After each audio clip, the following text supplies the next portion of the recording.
que marcaron el fin del imperio persa y dieron comienzo al imperio griego como un poder político militar mundial. ¿Está bien? Y hoy vamos a ver precisamente cómo fue que sucedió o qué fue lo que sucedió después de la muerte de Alejandro Magno. Sí, Alejandro muere joven, y lamentablemente no dejó a un sucesor en su trono, sino que precisamente debido a eso los 4 generales deciden tomarse el poder para mantener un poco lo que Alejandro Magno había hecho, aunque no con la misma fuerza. Y vamos a ver qué fue lo que sucedió con sus parientes. ¿Está bien? Y con muchas cosas después. Dice así la historia. El versículo 4 dice que cuando se haya levantado su reino, será quebrantado y repartido hacia los 4 vientos del cielo. Pero se le da no a sus descendientes, sino ni según el dominio con el que él dominó, porque su reino será arrancado y será para otros, fuera de ellos. Resulta que el comentario bíblico dice que, cuando a esa frase de cuando se haya levantado, que apenas haya alcanzado Alejandro el pináculo o lo máximo de su poder, o sea, él haya alcanzado pues la máxima influencia, el éxito de su reinado, entonces fue quebrantado. ¿Y eso cuándo ocurrió? Mira, ocurrió en el año 323, comienza así en el año 323, cuando gobernaba desde el Adriático hasta Indo, y de pronto cayó repentinamente enfermo y falleció después de ¿cuántos días, hermanos? ¿Después de cuántos días falleció? 11 días. 11 días. Sí, hay un complemento allí en el capítulo 7, versículo 6 de Daniel. Pero, o sea, lastimosamente este rey Alejandro Magno, aunque fue rápido en sus conquistas, fue rápido en hacer muchas cosas, falleció por una enfermedad. Sí, ese fue el final de nuestro querido Alejandro Magno. Y eso es historia, ¿no? Además dice que Alejandro Magno no dejó ningún sucesor de su familia inmediata, del cual se pudiese esperar que mantuviera unidos los territorios que él había ganado. Algunos de los principales generales durante algunos años trataron de mantener intacto el imperio en nombre del medio hermano de Alejandro y de su hijo póstumo, ¿sí? Ambos bajo la tutela de regentes. O sea, aunque después de que Alejandro Magno murió, hubo algunos generales algunas personas que estuvieron detrás tratando de mantener lo que Alejandro Magno hizo. También podemos observar que lastimosamente ese intento no funcionó. Sí, no funcionó. ¿Y qué fue lo que sucedió? Mira lo que sucedió. Esto aquí empieza lo tremendo. Por menos de 25 años después de la muerte de Alejandro, una coalición de ¿cuántos generales? ¿Cuántos formaron esa coalición? ¿Cuántos generales? ¿Cuál fue el número de esos generales? 4. De 4 generales, y esto es historia, había derrotado a Antígono, el último aspirante al dominio de todo el imperio, y el territorio de Alejandro Magno entonces fue dividido en 4 reinos, número que luego se redujo a 3. Ahora mira lo que dice aquí el pastor Humberto Reyes en su libro Enigmas Descifrados, en cuanto a esto de que se ha preguntado. Efectivamente, una vez muerto Alejandro III Magno, el reino no fue repartido a sus descendientes, perdón. Todos ellos fueron asesinados sistemáticamente, tanto su medio hermano Felipe en el año 317, como Olimpia, la madre de Alejandro III, porque también ella la mataron, quien había viajado desde Macedonia con el deseo de repartir de participar del reparto en el año 316 a.C., el hijo póstumo de Alejandro III, que se llamaba Alejandro IV, que murió o fue asesinado en el 311 a.C., y su hijo natural, Heracles, de su concubina Barsanis, quien fue asesinado en el año 309 a.C. ¿Cómo ven toda esa historia? ¿Cómo les parece todos esos sucesos? Terrible. Hijo Sangrienta. natural es porque Terrible. era de la concubina, Benjamín. Sí, exactamente. O sea, mataron al hermano, mataron a los hijos, mataron a la misma mamá de Alejandro Magno para que no tuvieran el poder. Todo por conseguir tener el poder. ¿Ven lo peligroso que lleva a perseguir ambiciosamente el poder? Hoy generalmente no se llega al extremo de coger y matar a personas para obtener o mantenerse en el poder. Pero a veces sí se puede llegar a un extremo de empezar a denigrar de una persona para mantenerse en el poder. ¿Sí? Pero mira, esto es lo que está pasando en la historia de Alejandro Magno. Y después de Alejandro Magno, todos los descendientes fueron asesinados. Todos los descendientes de Alejandro Magno fueron asesinados. Y es de allí que la profecía que el ángel Gabriel estaba explicando a Daniel se cumplió. ¿Sí? Se cumplió. Ahora mira, según también el libro de Enigmas Descifrados, fueron otros, fuera de ellos, cuando dice fuera de ellos, es fuera los descendientes de Alejandro Magno. Los generales que se repartieron el reino fueron, pues, además de los que estaban luchando ahí, fueron precisamente los que nosotros ya conocemos. ¿Alguien me recuerda los nombres?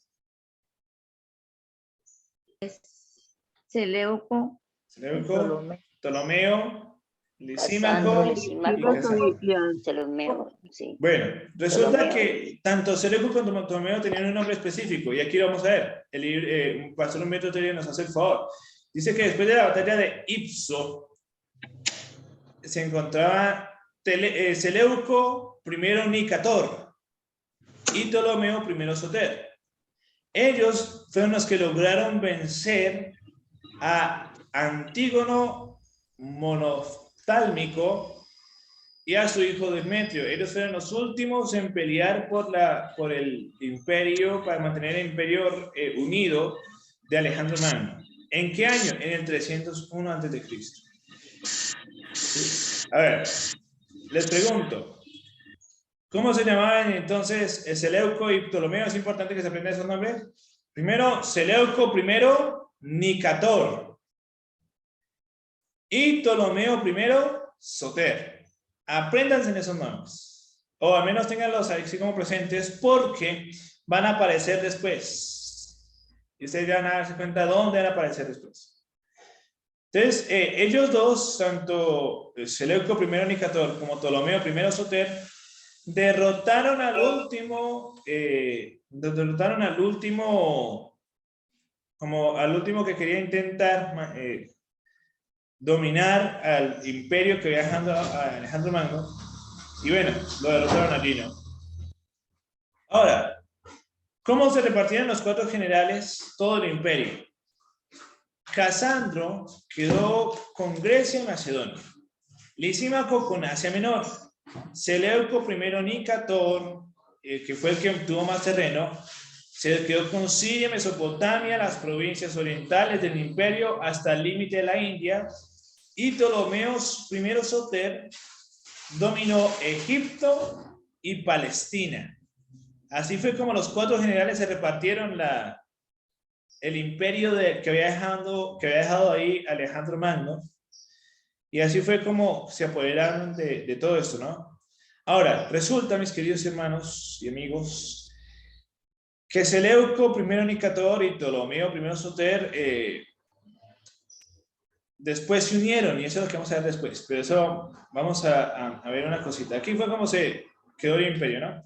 Ahora dice, adquirió alguno de esos 4 generales, alguno de ellos allí, un poder que pudiera asemejarse al ejercido por Alejandro III Magno. ¿Alguno de esos 4 generales que dominaron esos territorios lograron igualar el poder de Alejandro Magno? ¿Ustedes qué opinan? No. No. ¿Cierto que no? No. Y precisamente, mira lo que eso es lo que contesta. Es la pregunta que formula el pastor Humberto Treyer y contesta. No, definitivamente no, sino que se cumplió exactamente lo pronunciado por el ángel, que habrían de reinar, sí, pero no según el dominio con que Alejandro Magno había dominado. Y recuerden que esto es pura historia. ¿Y esto qué nos refuerza? Que definitivamente para estudiar Daniel tenemos que tener en cuenta el método histórico, no el preterista ni el futurista, porque podemos ver que la profecía se ha cumplido a lo largo de ¿qué, hermanos? A lo largo de la historia. A lo largo de la historia. Eso es lo importante, es lo que tenemos que tener presente. Muy bien. Ahora veamos. Ya pasamos al versículo 5, mis queridos hermanos. El versículo 5 es muy importante que lo tengamos en cuenta. ¿Por qué? El versículo 5 dice así: ¿y se hará fuerte el rey del qué? ¿El rey de qué parte? ¿De qué punto cardinal? Del sur. Del sur. Ahora dice, mas uno de sus príncipes será más fuerte que él y se hará poderoso y su dominio será grande. Y aquí, mis hermanos, este versículo es clave porque este versículo nos va a ayudar a entender todo lo demás del capítulo y cómo fue que comenzó. Resulta que el comentario bíblico adventista dice con respecto a este versículo, sobre todo en cuanto al rey del sur, que desde este lugar en adelante, desde este versículo, y a través de gran parte del capítulo, la profecía se enfoca en 2 reinos que surgieron del imperio de Alejandro. Los que más se relacionaron con los judíos, que eran como tal el pueblo de Dios. Aquí es donde viene la cuestión. Vamos a descubrir cómo fue ese cambio y qué le pasó a los judíos, qué le pasó al pueblo de Dios en esas guerras entre los griegos, ¿no? Mira, esos reinos fueron Siria, gobernada por ¿quiénes?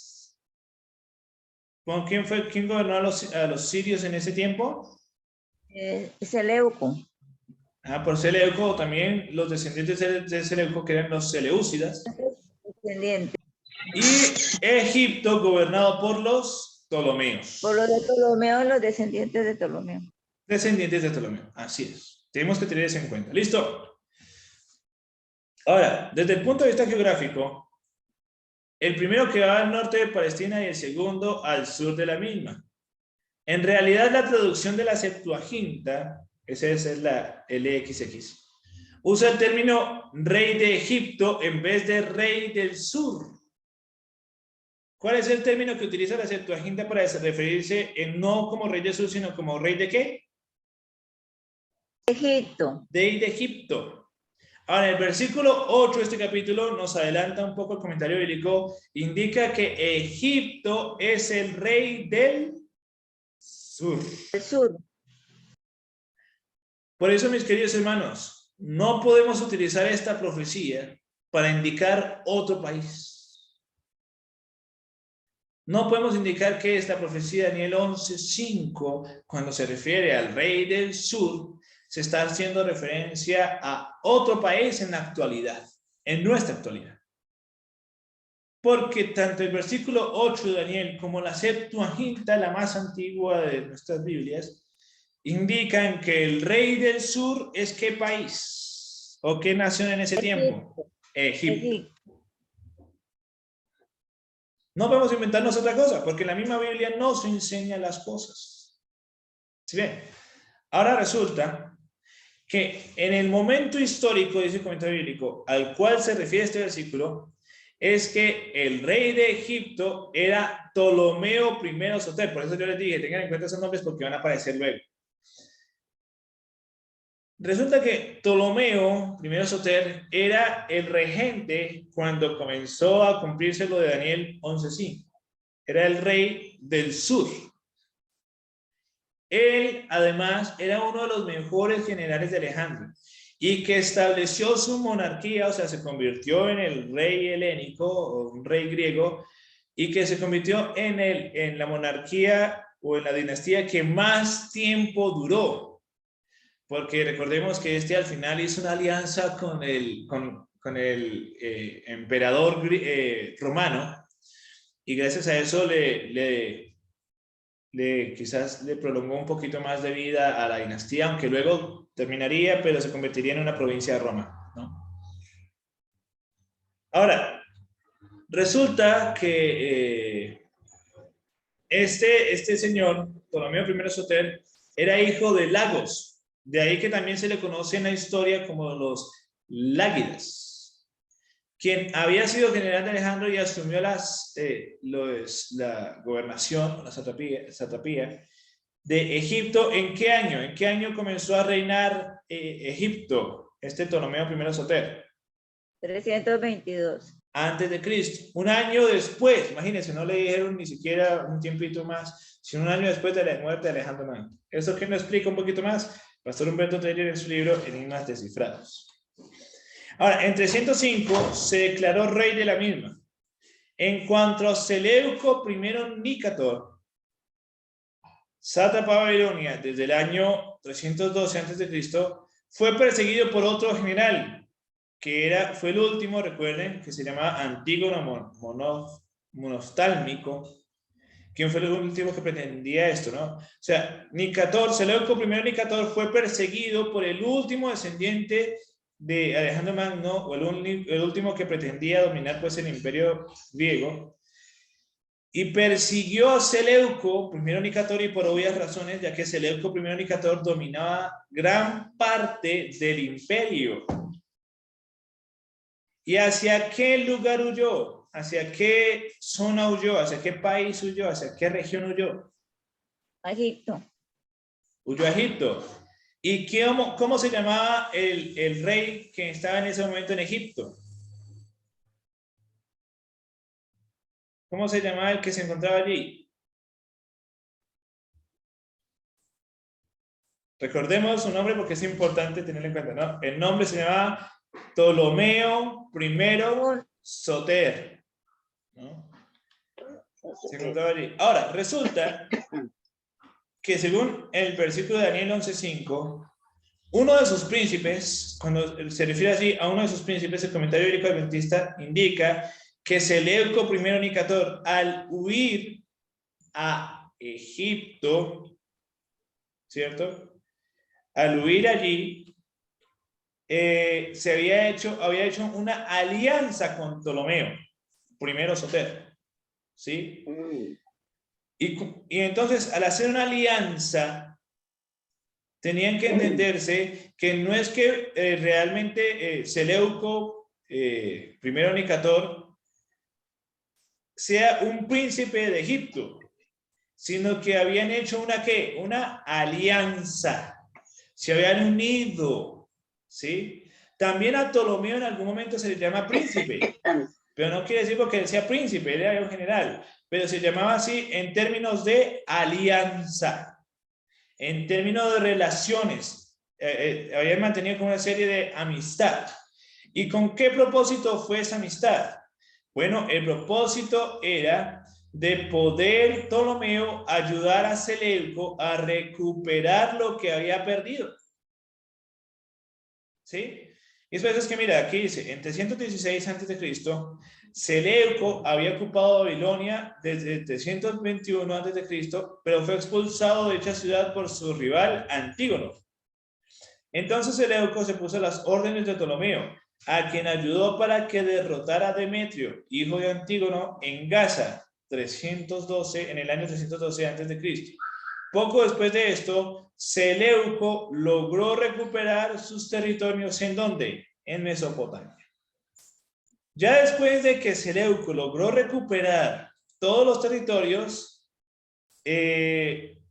algo sucedió interesante, ¿no? Pero vamos a ver primero. Ptolomeo le ayudó entonces a recuperar todo, no solamente los territorios, sino que volvió a recuperar su gobernación allí, ¿no? Su gobernación allí. Y entonces, como siempre sucede en los grupos y en los grandes equipos, empezaron a haber peleas entre Seleuco I Nicator y Ptolomeo I Soter. Así como ocurre en toda gran familia cuando no hay una gran herencia, empiezan a pelearse, ¿no? Y es así como se separan y entonces consolidan un corto tiempo un imperio, un enorme imperio extendido hacia el mar Egeo, desde el mar Egeo hasta el mar Indo, incluyendo también la Mesopotamia, tal como lo habían anticipado. ¿Quién había anticipado eso, mis queridos hermanos? ¿Quién estaba explicando la profecía a Daniel? El ángel Gabriel. Explicando que ¿qué?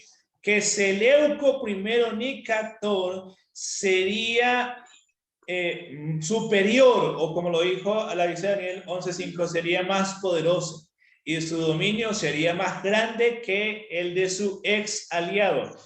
¿Y quién era el aliado? ¿Quién había sido el aliado de Seleuco I Nicator? ¿Quién había sido el aliado de Seleuco? Pues Ptolomeo I Soter. Ptolomeo I Soter. Ajá. Entonces, lo que dice el versículo 5, tenemos que entender, es que el rey del sur ayudaría al rey del norte, que era Seleuco, primero, pero que después de que el Seleuco primero hubiese logrado su objetivo de recuperar su terreno, entonces ahora Seleuco primero sería superior en todo, en terreno, en fuerza, en todo, por encima de Ptolomeo, que antes había sido su aliado. Y es aquí, mis queridos hermanos, donde les muestro una serie de acontecimientos y de los reyes que quedaron, ¿sí? Aquí les muestro un poquito los reyes que quedaron hasta su final, cuando ambos fueron transformados en provincia romana. Sí, hasta que todos, hasta que los Ptolomeos y los Seleucidas fueron convertidos en una provincia romana. Pero eso ustedes lo van a tener después, así que no se preocupen por copiar todo eso. Incluso, ustedes lo que están viendo en pantalla es ese juego de poderes. Este cuadrito lo comparte el pastor Humberto Treller en su libro Enigmas Descifrados, pero decidí compartírselo porque es importante. Todos estos reyes que ustedes están viendo aquí van a aparecer a lo largo de este capítulo. Por eso es que es importante. ¿Está bien? Pero quiero que veamos una cosa. Cuando dice que será más fuerte que él, hablando de Seleuco, que ya lo dijimos antes, se hizo más fuerte que el rey de Egipto o el rey egipcio. Cuando Seleuco murió en el 281 a.C., su reino se extendía hasta el Esponto, hasta el norte de la India. ¿Sí? Ahora, Fabio Arriano, que fue el historiador del siglo II después de Cristo, quien se especializó en la historia de ese periodo, declara que Seleuco era el mayor rey de los que siguieron a Alejandro Magno y tenía mayor mentalidad de rey y gobernaba sobre la mayor extensión de territorio después de Alejandro Magno. Se encuentra en la Anábasis de Alejandro Magno. Anábasis quiere decir en la ascensión, ¿no? En cómo fue reinando Alejandro Magno. Les pregunto, mis hermanos, ¿hasta aquí hay alguna pregunta? ¿O está claro cómo se cumplió Daniel 11:5 en la historia? ¿Está claro hasta aquí? ¿Hay una pregunta, duda? Correcto, mi hermano, entendido. Entendido, listo. Bien. Entonces, vea lo que dice. A partir de este versículo, más específicamente en la sección del 6 al 15, se mantiene un foco, o se mantiene la atención, en las tensas relaciones de las dos divisiones más poderosas de lo que fuera el imperio greco-macedónico. Siria, el territorio de las dinastías de los Seleucidas, y los reyes del norte, territorio que en algún momento llegó a abarcar, pues cierto, hasta la porción occidental de la India. Y Egipto y Palestina, que ahí es donde nos entra a jugar ¿Qué pasó con Judea y con el pueblo de Dios? Pues mira, fue dominado por los reyes del sur, la dinastía Ptolomea, o también llamada la Ptolemaica, que hace de notar que las referencias del norte y del sur están determinadas especialmente por sus posiciones geográficas respectivas con relación al territorio de Judá, localizado precisamente entre ambos reinos. Entonces, para saber cuál es el rey del norte y el rey del sur, tenemos que tener como referencia qué territorio. Tenemos que tener claro. ¿Qué territorio tenemos que tener en cuenta para saber cuál es el rey del norte y cuál es el rey del sur? Siria y Egipto. Sí, pero ¿qué nos ayuda a saber qué son ellos dos? Tenemos que tener en cuenta la posición del territorio de Judea. La posición geográfica. La posición geográfica, de dónde se encontraba Judea. Eso nos ayuda a entender fácilmente en dónde se encontraba el rey del norte y en dónde se encontraba el rey del sur, sabiendo que uno se encontraba en Siria y el otro se encontraba en Egipto. ¿Sí? Ahora, esto que me pareció interesante y por eso lo metí aquí, durante 103 años, ustedes pueden verlo allí, desde el 301 al 198 a.C., los judíos estuvieron dominados por los Ptolomeos. Mientras que 55 años después, hasta que lograron su independencia, del 198 al 143 a.C., debieron conocer los rigores, o fueron dominados por los seleucidas.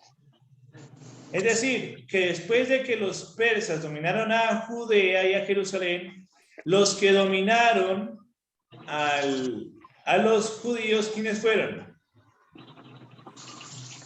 ¿Quiénes dominaron a los judíos después de que los ptolomeos dominaron el poder? Pues los seleucidas. Sí.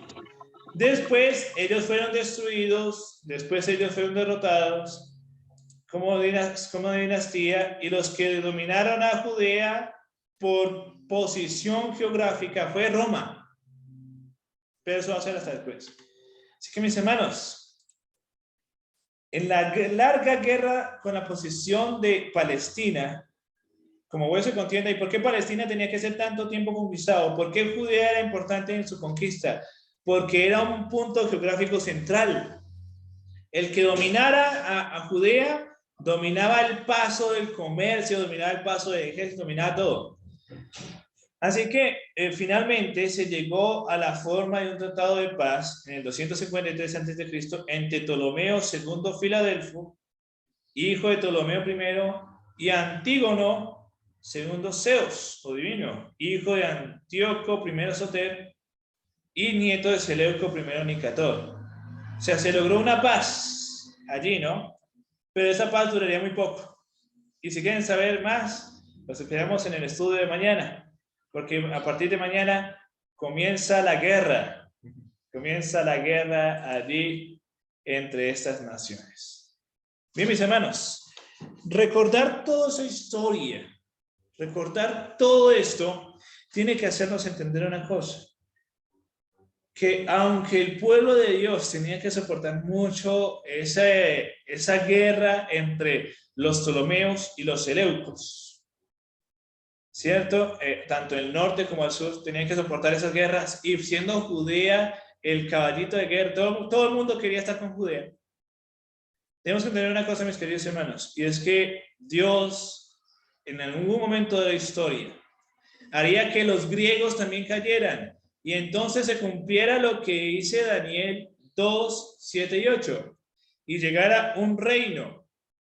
¿Y cómo se llamaba ese reino? El cuarto reino de la estatua, de la cuarta bestia, o ese imperio que permanecería para siempre. Un rey, no, un rey que permanecería para siempre, no. Todavía no llegaría Roma.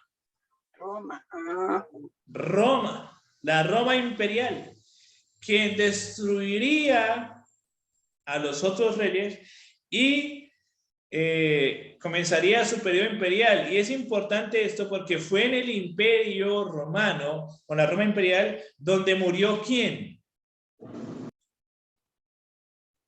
¿Quién murió en el tiempo de la Roma imperial? Jesús. Cristo.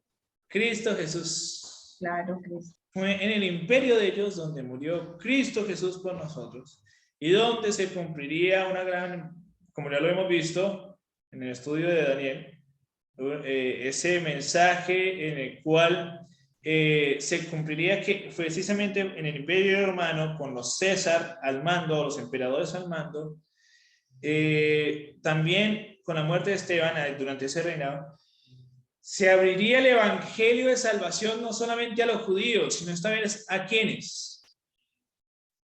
También participan en el mensaje quienes. Para todos A los, todas, Todos los nación, gentiles. tribu, lengua. Para toda nación, tribu, lengua y pueblo, cumpliéndose así lo que Jesús había profetizado en la gran comisión de Mateo en los últimos capítulos, ¿no? En los últimos versículos. Benjamín, Sí, Emma. hay algo importante que podemos darnos cuenta de todo eso que estamos estudiando y es que Dios conoce realmente lo que va a pasar. Entonces, el punto es aprender nosotros a confiar en Dios y entender que ya las cosas están de que escritas y explicadas lo que realmente va a pasar en el futuro. Así es, por eso es que mis hermanos, esto aquí ratificamos más, precisamente lo que se dice en la hermana de Mar, y es que no tenemos nada que temer en el futuro a menos que olvidemos lo que Él nos enseñó y cómo nos guió en el pasado. Hermano Benjamín. Hermano José. Sí, buenos días, mis hermanos, sí. O sea que nosotros nos encontramos inmersos ahí en ese conflicto, así como ellos se peleaban a Judea, también hoy nosotros nos encontramos en medio de ese conflicto. Entre el bien contra el mal. Sí, entre el bien y el mal, sí. Entre el bien contra el mal, sí, estamos allí.